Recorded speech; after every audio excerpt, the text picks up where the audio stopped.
కరుంగలి మాల ధరించి ఎటువంటి నియమాలు పాటించాలి? ముఖ్యంగా 2 పాయింట్లు చెప్తాను, ఇవి మాత్రం ఖచ్చితంగా పాటించాలి. ఇది వేసుకున్న తర్వాత నాన్ వెజ్ మాత్రం తినకూడదు, అది అధర్మం. అధర్మం ఎక్కడైతే ఉంటుందో ఇది పని చేయదు.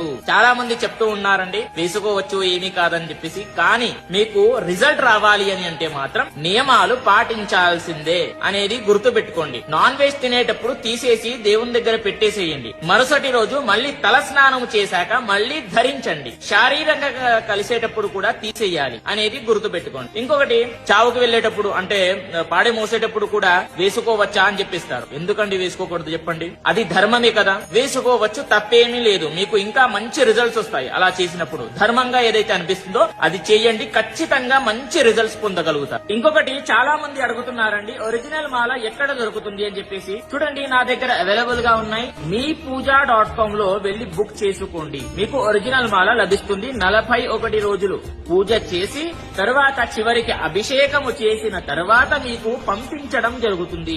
బుక్ చేసుకోవాలి అని అనుకుంటే meepuja.com గూగుల్లో సెర్చ్ చేస్తే కనిపిస్తుంది. అదే విధంగా నా బయోలో కూడా లింక్ ఉంటుంది. అక్కడికి వెళ్లి కొంచెం చూస్తే మీకు meepuja.com లో చూస్తే కొంచెం సెర్చ్ చేస్తే మీకు దొరుకుతుంది. అక్కడ బుక్ చేసుకోండి. క్యాష్ ఆన్ డెలివరీ ఉంటుంది, గుర్తు పెట్టుకోండి. ప్రతి ఒక్కరికి కూడా తెలియజేయండి. స్వస్తి, సర్వే జనాః సుఖినో భవంతు.